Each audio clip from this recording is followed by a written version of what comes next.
Cheers! Halo semuanya, apa kabar? Semoga dalam keadaan baik dan juga sehat selalu dan tetap semangat tentunya.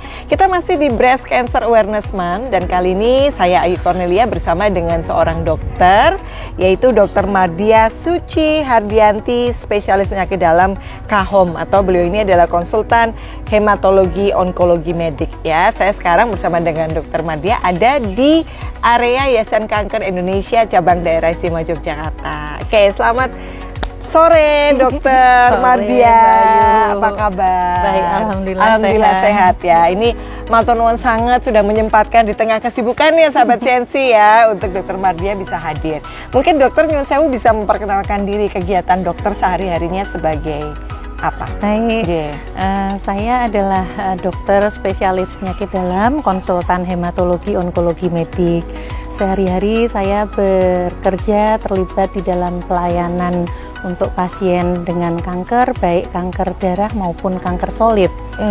Di dalam sebuah tim multidisiplin untuk pelayanan pasien kanker itu ya, di Rumah Sakit Sarjito, di Rumah Sakit Akademik UGM dan di Rumah Sakit PKU Muhammadiyah Jogja. Oke, baik. Tadi dokter menyampaikan kanker solid, dok.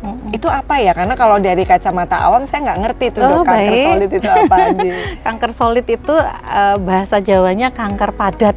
Oh, jadi padat. Ya, jadi seperti tumor apa, padat dok? ya seperti yang kita bicarakan yang juga ini ya, kanker payudara sebagai kanker yang terbanyak pada wanita dan kanker usus, kanker nasofaring, semua kanker yang padat itu kita sebut sebagai kanker solid. Ya, oke. Nah, kalau sebagai pandangan kami ya, informasi kami dok, kalau boleh tahu faktor resikonya itu apa saja sih dok kalau dari kacamata medis, di mana seseorang itu akhirnya harus mengidap kanker payudara ini? Baik, untuk faktor resiko kanker payudara sendiri pada prinsipnya ada dua Mbak Ayu. Faktor resiko yang tidak bisa diubah seperti usia, terus sebagai wanita itu pasti ya punya faktor resiko untuk mengalami kanker payudara. Dan juga faktor-faktor yang dapat diubah. Faktor resiko yang dapat diubah misalnya terkait gaya hidup, kegemukan, nutrisi, itu merokok, itu faktor-faktor yang bisa diubah. Oke, jadi tadi dokter menyampaikan gaya hidup. Jadi salah satunya tadi mohon maaf ada merokok, kemudian tadi yang mohon maaf obesitas, begitu ya. Terus apa lagi dok? Konsumsi diet yang nggak seimbang diet ya. Kalau pola seimbang itu gimana? Tentu ya, stres juga stres itu sangat mempengaruhi. Baik stres secara fisik maupun emosional itu juga akan mengganggu ketahanan tubuh seseorang yang pada akhirnya juga bisa menjadi faktor resiko. Salah satu faktor resiko. Baik. Ya, sahabat CNC dan juga sahabat Yayasan Kanker Indonesia cabang DIY, saya masih bersama dengan Dr. Mardia dan kita masih berbincang-bincang di Breast Cancer Awareness Month. Tadi dokter sudah menyampaikan bahwa ketika ada sesuatu yang kurang nyaman, maka kita harus segera memeriksakan gitu dok ya. Tapi gimana dok, kita harus ini nggak worried ya, khawatir atau langsung WhatsApp Dr. Mardia gitu ya, atau gimana dok yang harus dilakukan nih? Iya. Kalau menemukan keluhan, rasa tidak nyaman, sebaiknya segera memeriksakan diri ke dokter. Jangan parno dulu, jangan ketakutan dulu, karena sebagian besar benjolan pada payudara itu bukan kanker gitu ya. Banyak tumor-tumor jinak juga pada wanita, terutama pada usia reproduktif yang muncul dan hilangnya itu sangat tergantung dengan fluktuasi hormon. Seperti fibroadenoma mammat, fibrokistik ya, kista itu tumor-tumor jinak yang pertumbuhannya sangat terpengaruh dengan fluktuasi hormon. Jadi bisa nambah banyak, bisa hilang sendiri. Kalau diambil bisa muncul lagi atau bisa hilang sendiri gitu. Jadi bukan kanker payudara gitu. Jadi jangan takut duluan. Gitu. Tapi pentingnya untuk kita kontrol ke medis gitu ya dok ya, untuk cari tahu apa yang sebetulnya terjadi. Sehingga nggak ketakutan sendiri. Nah kemudian kita bicara juga terkait dengan kontrasepsi dok. Apakah itu juga berpengaruh terhadap kanker payudara gitu, karena ada beberapa ya mitos gitu ya, kalau ini nanti jadi begitu dan lain sebagainya, itu bagaimana dok? Baik, memang penggunaan kontrasepsi hormonal ya, kontrasepsi hormonal pada wanita yang belum mengalami menopause dan juga penggunaan terapi sulih hormon atau terapi pengganti hormon pada wanita-wanita yang sudah mengalami menopause itu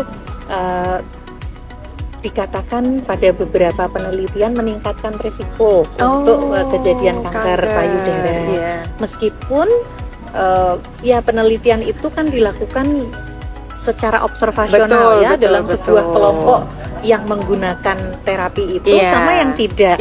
Sedangkan nanti ternyata yang menggunakan ada jumlah yang lebih banyak yang terkena dibanding yang tidak. Tetapi kaitannya sendiri, apakah itu betul-betul disebabkan karena terapi hormonal yang digunakan atau tidak, belum kelihatan belum confirm. Jadi masih banyak debat dan kontroversi terkait dengan hal tersebut. Baik. Kemudian ada juga mitos terkait dengan atau benar atau tidak genetik dok. Baik. Jadi kalau misalnya ibunya atau eyangnya pernah mengalami itu, maka itu gimana? Baik, kalau yang dimaksud dalam konteks genetik ini adalah faktor keturunan gitu ya. Memang wanita yang mempunyai riwayat keluarga entah ibu atau tante atau saudara perempuan yang juga menderita kanker payudara itu mempunyai resiko yang lebih tinggi untuk terkena kanker payudara. Secara ilmu memang seperti itu. Tetapi faktor kejadian kanker payudara yang karena faktor genetik atau keturunan tadi itu hanya sekitar 5-10%. Gitu. Sedangkan sisanya 95 sampai 90% yang itu adalah perubahan gen yang terjadi terjadi selama seorang wanita itu hidup gitu. Jadi tidak karena turunan. Baik. Nah, kemudian tadi dokter juga menyampaikan pentingnya mamografi, dokter ya. Nah, itu untuk usia berapa, dok, yang harus melakukan mamografi dan kapan sebaiknya dia mulai menjalani? Disarankan untuk pemeriksaan mamografi adalah untuk wanita di atas 40 tahun dan dilakukan setiap 2 tahun sekali. 2 tahun sekali. 2 tahun sekali. Nanti kalau udah 55 tahun ke atas 2 tahun sekali, tapi kalau di bawah 40 sampai 55 tiap tahun sekali. Tiap tahun sekali. Namun demikian kalau untuk wanita yang lebih muda dari 40 tahun tetapi punya faktor resiko. Ya, di mana ada riwayat keluarga, dan bisa melakukan lebih awal. Dan kenapa kok mamografi itu? Karena mamografi itu dapat mendeteksi lesi atau benjolan yang kecil yang bahkan tidak terasa sekalipun. Baik ya. Baik dok, kalau seandainya memang ya kita tidak berharap sampai terkena gitu ya dok. Kalau tapi ada mungkin sahabat CNC, sahabat Yayasan Kanker yang mungkin saat ini memang mengalami itu gitu. Itu pengobatannya apa saja dok? Treatment yang harus dilakukan? Baik, pengobatan kanker payudara sendiri itu memperhatikan banyak faktor Mbak Ayu.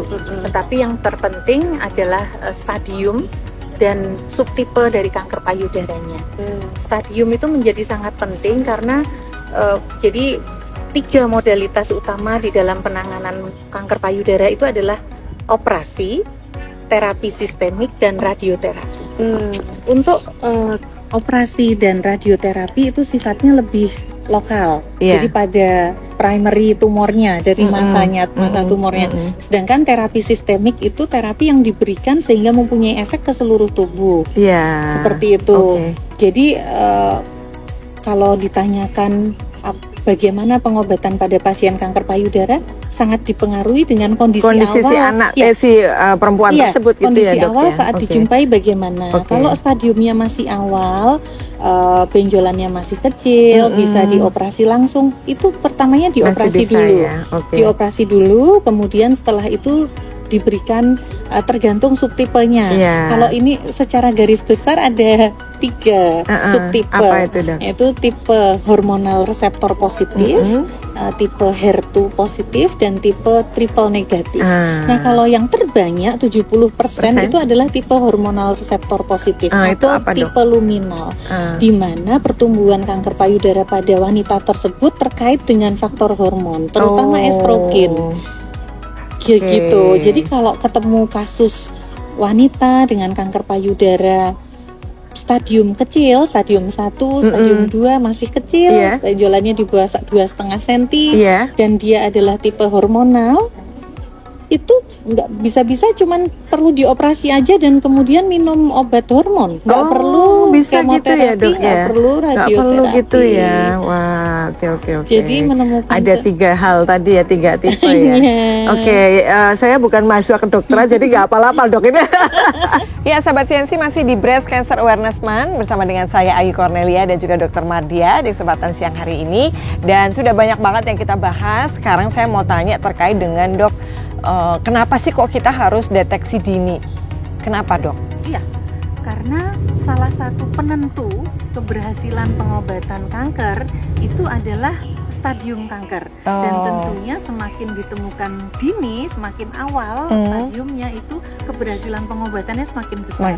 Sebagai ilustrasi, pada stadium kanker payudara stadium 1 dan 2 itu kalau diobati secara benar, itu angka ketahanan hidup 5 tahunnya lebih dari 90%. Iya, betul. Namun kalau stadiumnya sudah naik, stadium 3 di mana masanya sudah besar, sudah ada penyebaran ke kelenjar getah bening di ketiak misalnya yang sering gitu, itu jadi turun angka ketahanan hidup 5 tahunnya menjadi 60%.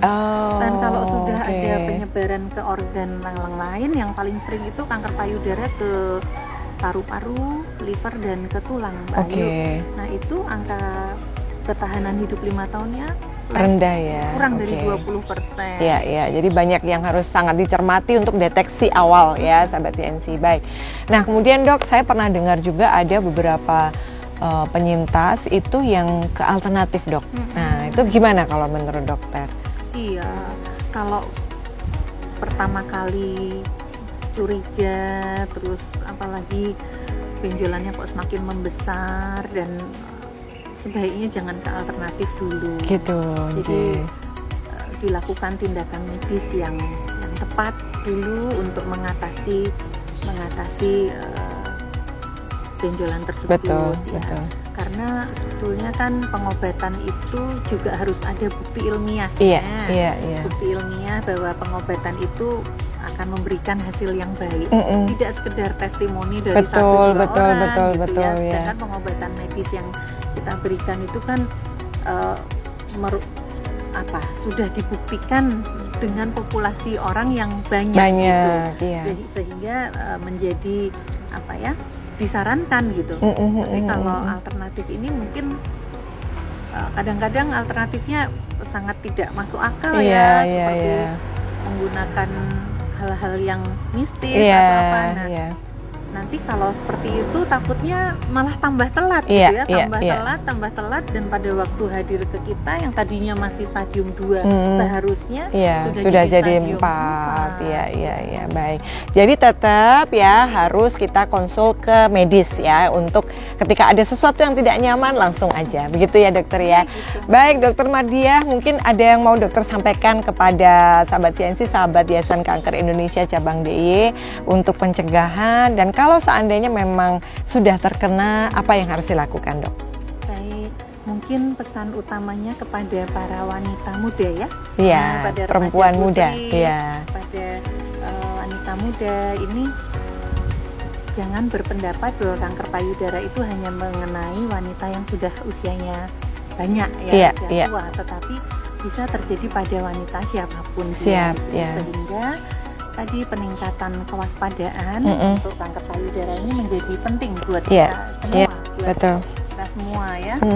Mengenali tanda-tanda yang tadi sudah kita bahas, mengenali faktor resiko, apakah kita punya faktor-faktor resiko itu menjadi sangat penting.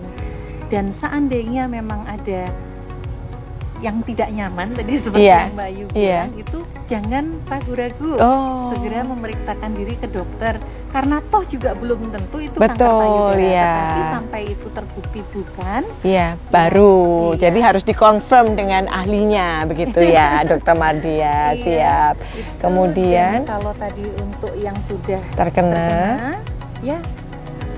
menjalani pengobatan dengan baik sesuai dengan petunjuk dokter.